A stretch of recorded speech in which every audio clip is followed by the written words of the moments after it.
Hi everybody, it's Az here from Heel vs Babyface with another episode of AzChats, and just breaking away from the norm, there is a little bit of eye candy for you to look at today. A little bit of the Lunar Festival, if that kind of thing turns you on.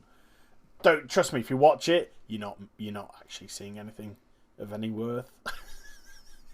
So the same rules apply. You can quite easily, because this is more of a podcasty type of video, crank up the volume and move away. But today's video is about these world events: Lunar Festival, Love is in the Air, Noble Garden, Children's Week, Midsummer, Brewfest, Hallow's End, Pilgrim's Bounty, Winter Veil. They're the major ones, and then we've got 3 additional ones. We've got the Argent Tournament, Wrath of the Lich King, Brawlers Guild, which is kind of different altogether, I'd say, and Dark Moon Fair, which crops up once a month. But those ones that I read out loud, the first batch, they're kind of like the seasonal holiday ones. And if you do all the achievements for all the things and you miss, you fill in all the criteria, you get What a Long Strange Trip It's Been, which will reward you with the Violet Proto-Drake. Very bizarre colour for Proto-Drake. And I very rarely see anybody on this. I'm not saying that it's very rare for anybody to get it. I saw I got it back in 2009. I just think it's rare that anyone's got such bad taste. Such bad taste in mounts, because that is one gaudy, ugly looking thing. Seriously. Look, you got Galacrus behind me, which is another Proto-Drake. But look at that! And then look at my bloody stupid purple violet Proto-Drake. I better get on my Feldrake. And then, people will think I'm pro again by doing that. But look, you complete the criteria of all the different events, world events, and it leads to one major meta achievement, which is What a Long Strange Trip It's Been, which gives you the Violet Proto-Drake. Okay. Now then, I have a bit of an issue with seasonal events. And I don't know why. Well, I do know why, but I don't know why this happens to me. And what happens to me is, whenever Blizzard kind of promote them, it really gets my back up. It seriously gets my back up.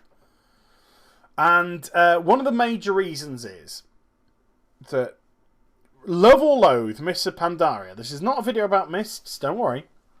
Love or loathe Mists of Pandaria, I think there's one thing that both sides of that fence can agree on. And I think what we can agree on is that World of Warcraft is in a slight, not massive, but a slight bit of difficulty maintaining its subscriber base. Because in the first year of Mists of Pandaria life, they lost a quarter. Hemorrhaged a quarter of their subscription base. That is a hell of a lot to lose. Seriously, hell of a lot to lose. Going from 10 mil to 7.6. We don't currently know what the final quarters figures are. They're due any time now, but I think it's probably safe to say it's lost at least another 100,000 subscribers. So, in the first year or so of Mist Life, it's lost 25%, a quarter of its subscription base, which is not good. Okay, I'm not going to go in this video for the wheres and the what fors and whys. That's for another time, and another video that I will do probably nearer the release date of Warlords of Draenor. But like I said, one thing I think we can both agree on is that stuff ain't good when it comes to the subscription base in WoW. Okay. And that's quite an important factor in today's video, because today's video is about trying to attract people back to the World of Warcraft. Now, I'm currently bouncing around on the new Iron Sky Reaver. I do like it. I really do like it. I can only bounce around on it for so long on my Warlock, though, because my Warlock's got the Feldrake, and sorry, that's what my Warlock's mount's going to be. So I think Funtime Frank is going to inherit this as his full-time mount. But recently, we've had 2 brand new mounts, 2 exceptional, I think exceptional, and congrats to Blizzard for doing so. Exceptional mounts added to the Blizzard store. We have the Iron Sky Reaver, which I think really is going to suit where the game's going with Warlords of Draenor.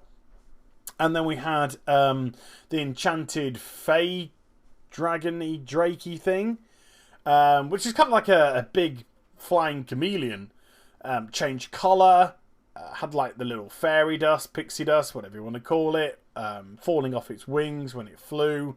It was nicely put. The texturing and everything was excellent. It's a very, very nice looking mount. And they've come out in relatively quick succession of each other.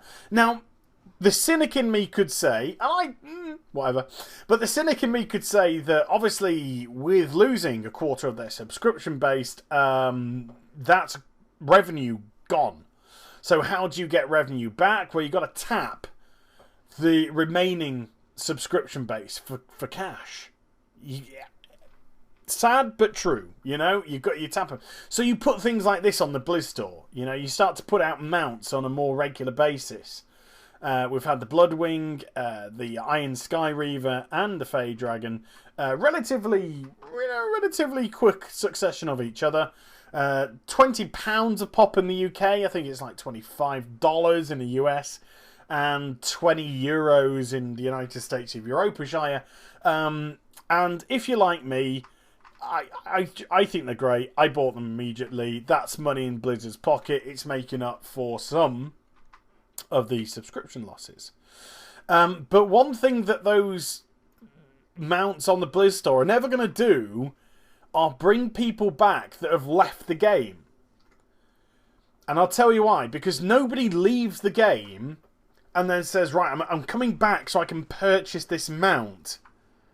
Because if they've left the game, they've left the game for any other reason other than what mount they are currently travelling on. They might go, oh god, that Bloodwing looks amazing, or that Iron Sky Reaver looks fantastic. But they're not going to resubscribe to WoW just to buy the mount. It's just not going to happen. Then unsubscribe. It's not going to happen that way. Okay, so the mounts that are going up on the Blizz store, okay, you might get the odd exception to the rule, nutter, but apart from that, 99.99999 recurring percent aren't. Okay, so those kind of things which are going up on the Blizz store are really focused at the players within the game, the current subscription based. So how do you entice people back to the World of Warcraft? Well, I'll tell you one thing that you don't do is by seasonal events, seasonal holidays. Because these seasonal holidays haven't changed in, excuse my friend, I've got to say it, fucking years. I mean, I'm sorry. I know I don't normally swear on the YouTube videos. Kind of reserve all the potty language for my live streams. But I had to say it with that kind of vigour. Because it gets my backer. It gets my backer when Blizz promote them every single year. And there's no change to them. There's no change to them whatsoever. Now, and if I was looking to try and get people interested in the World of Warcraft, if I was looking to try and keep people subscribed to the game that may be of wavering faith, then I would try and have as much sexy, teasing, cleavage-enhancing content as I can possibly get. And a great way is seasonal events. And they don't do anything with them, which is infuriating. Absolutely infuriating. Because if you're just doing the same freaking thing, I've censored myself again. If you're doing the same freaking thing every year, nothing's new, you are not going to get those people back. I'm a believer that the seasonal events need to change every year. I'm of the belief that maybe they ought to streamline some of the holidays, Pilgrim's Bounty, whatever. I think, personally, they could maybe cut off a little bit of the fat and have 4 or 5 major seasonal events a year. Things like your Winter Veil, things like your Hallows End, stuff like that. And then you can you can debate till you're blue in the face, of at least another 3. And I think I'm being generous when I say just about 5 or so, considering we've got, I think it's 9. Pilgrim's Bounty? Considering we've got about 9 at the moment. And I think they should change every year. And I think they should all have their own little quest chains or their own little, things to do. And they should all have some sort of additional brand new pet for the year, brand new mount for the year, brand new transmog set for the year. No, I'm not saying all of them. I'm just saying they should at least have probably 1 or 2 of those. At least have 1 or 2 of those. And pet and some transmog stuff, maybe the big one, Christmas time, Hallow's End. They're probably the 2 biggest one. I think Hallow's End is the biggest holiday that WoW has. Mounts. Now, yes, before anyone starts going, yeah, but we've already got a mount in Hallow's End. Yes, I know we do. And it's a mount which has been in for a number of years, and I know people are still farming it, and that's absolutely fine. Keep that in the game as is, but adapt it to whatever you're tweaking on that seasonal event. Now,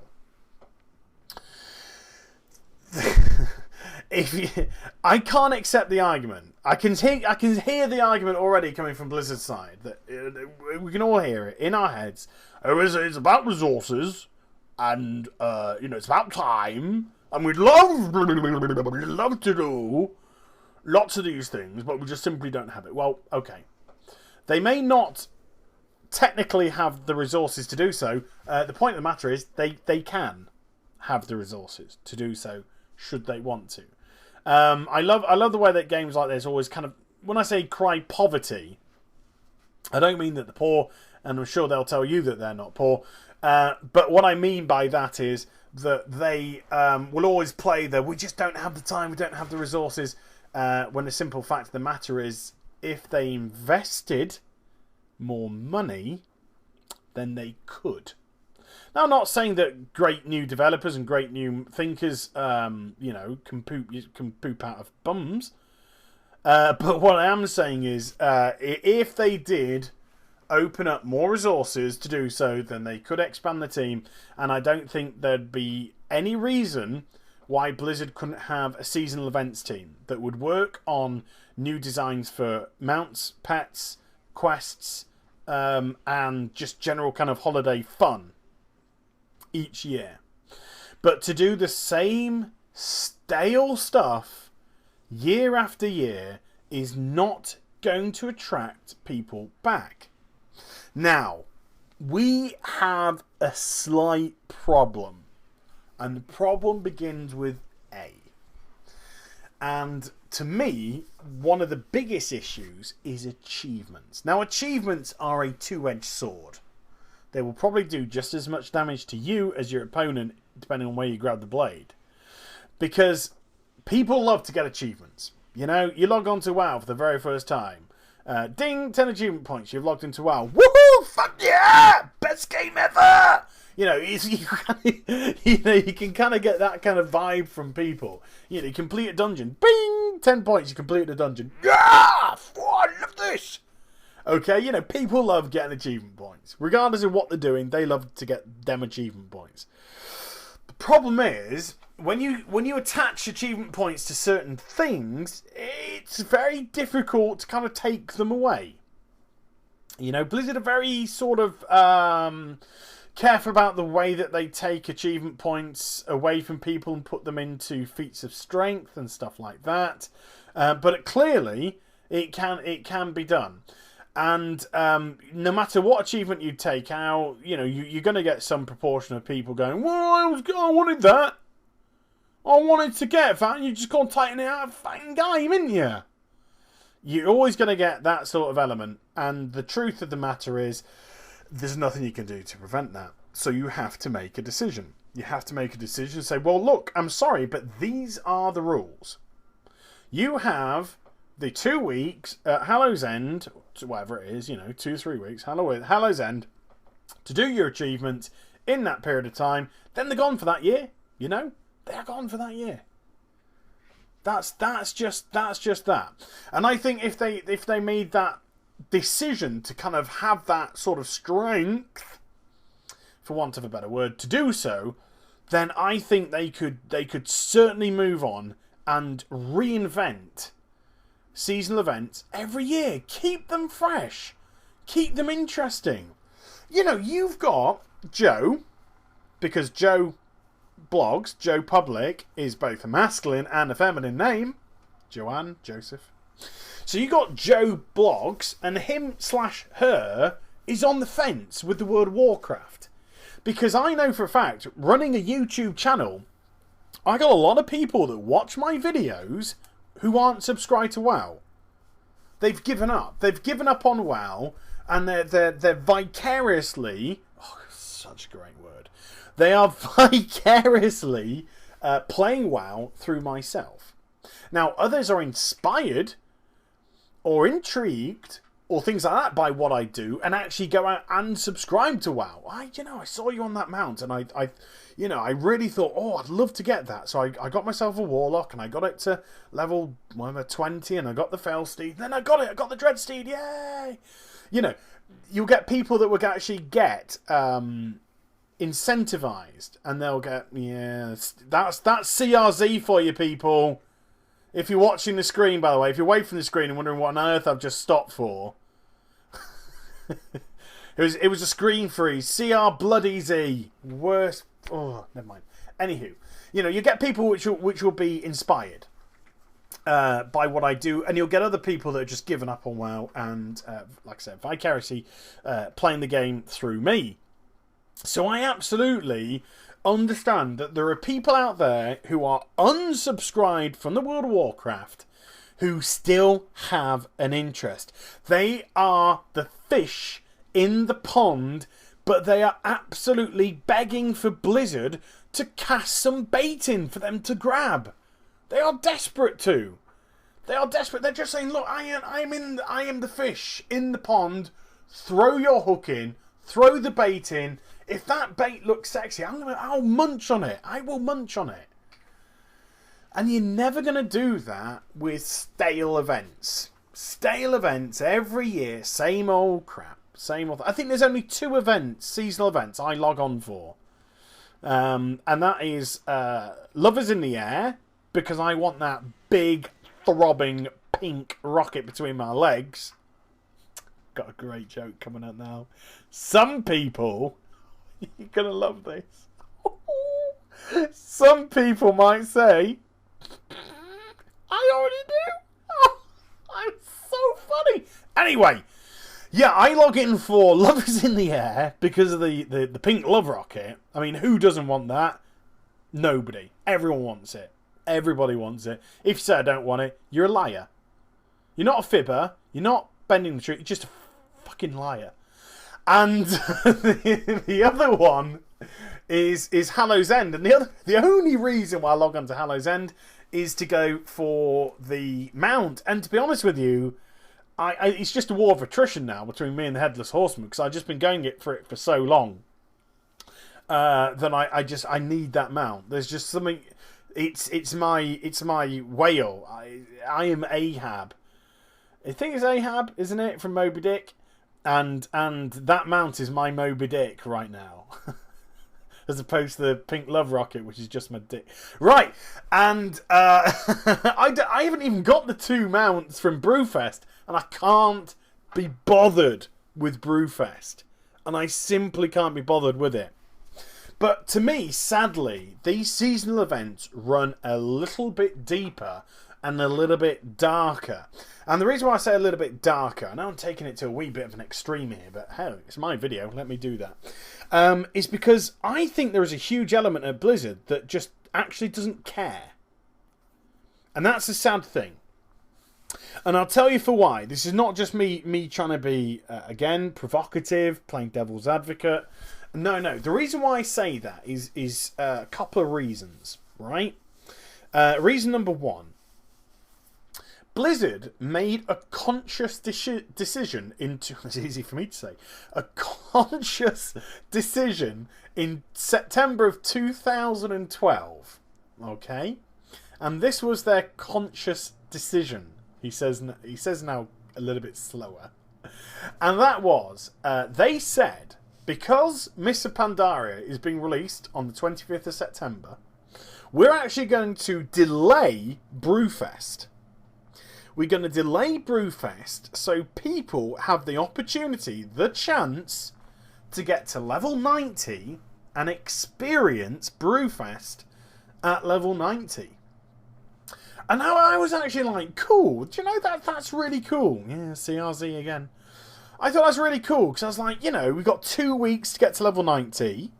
That's doable for show. You go off and you do Brewfest, which is a seasonal event.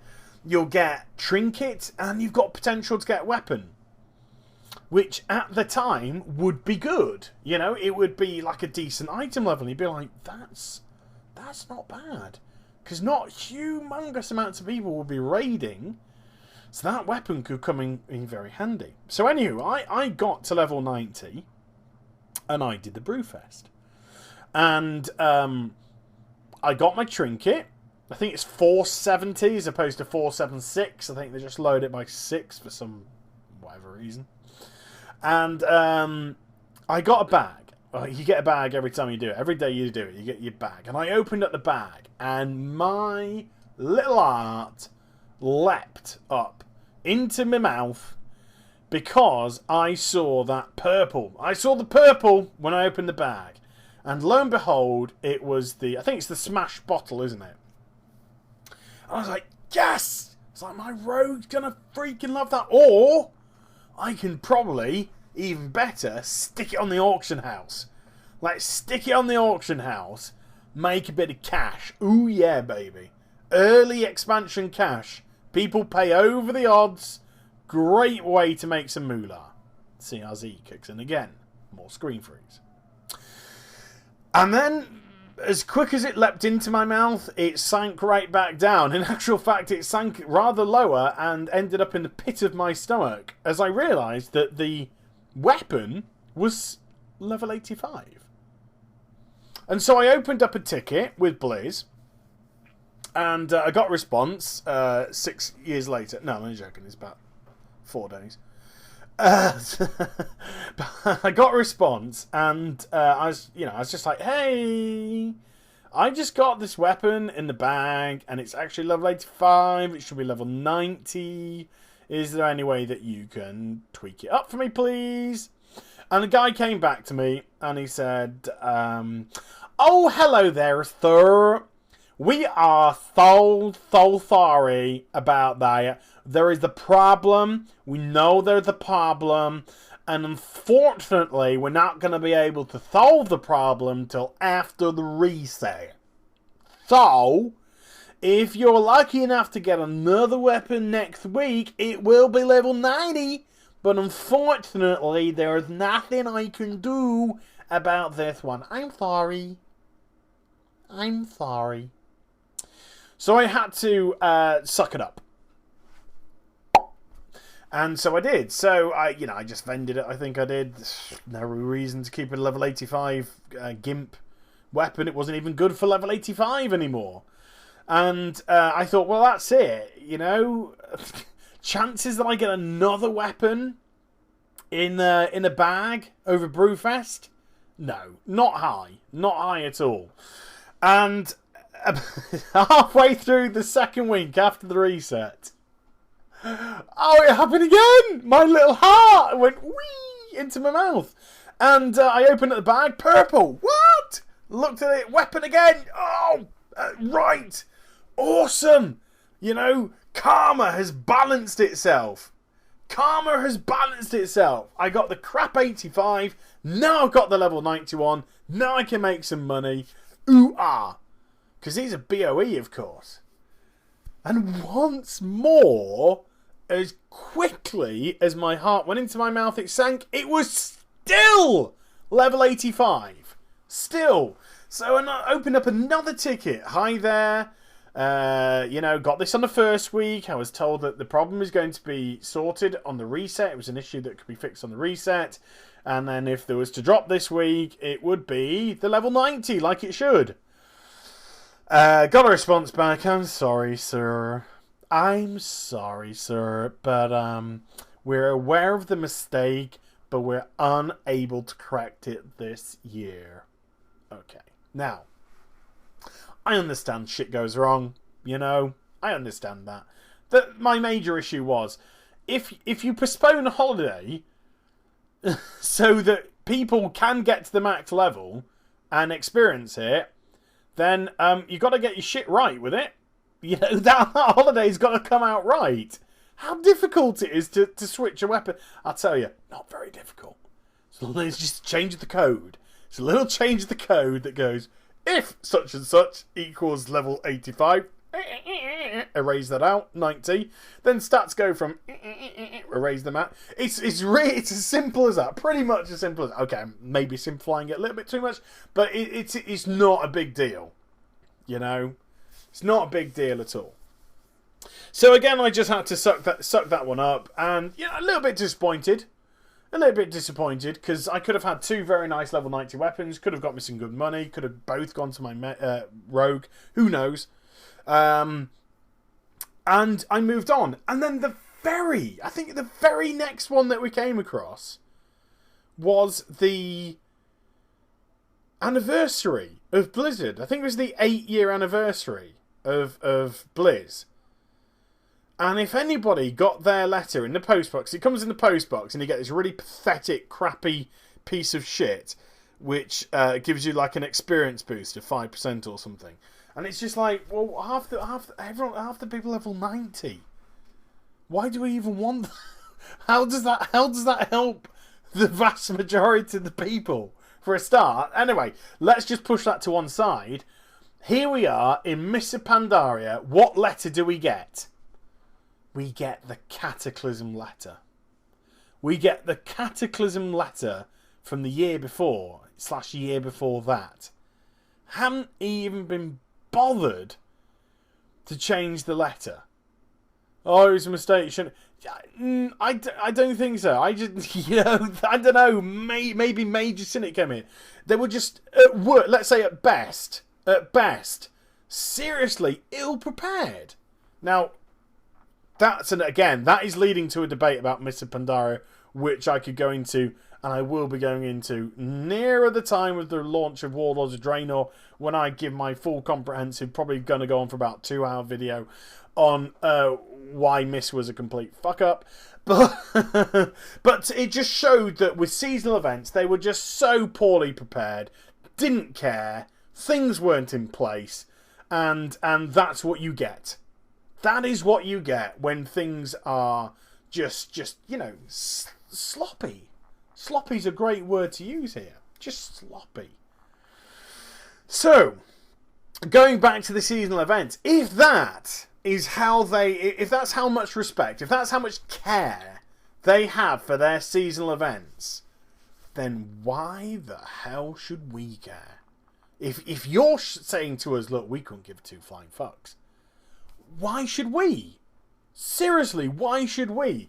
And why should the people that are sat on the fence, those people that are in the pond waiting for the bait to come in, why should those people open up their wallets, open up their purses and say, do you know what, I'm going to resub? They're not going to. They've got no incentive to do so, and things like that just go to show you don't give two hoots half the time. What's that phrase that Kelly says? Trick me once, shame on me. Kelly, whatever. Trick me once, shame on me. Shame on you. Trick me twice, shame on me. And I tell you what, the two successive events, shame on you, Blizz. Seriously, shame on you. It just kind of showed a complete lack of prepared. You are not prepared! And it just showed, to be honest with you, a complete lack of being asked, caring, full stop. So if you had a team in place, if you had X amount of people, only had to be a small team. Hearthstone's a small team. Only has to be a small team of people designing some little funky events to happen throughout the course of the year. These 8, 9, whatever times. And like I said, and even if they have to streamline it, they can streamline it to do so. And then if you put a fresh new mount or a fresh new pet or a fresh new transmog stuff for you to get that year, then that could be that. You know, that is, to me, is a tease. That to me is saying, hey guys, hey girls, what do you think of this beautiful transmog set which you can get for participating in Hallow's End 2013? Because that's all it's available for. And it could be called like the 2K13. 2K13 Hallow's End, and then you got whatever it's going to be, you know, Dread Dick trousers and stuff like that. Dread Boobs tunic. You know what I mean? Something along those kind of lines. So if you want that funky looking transmog set, you gotta be playing now.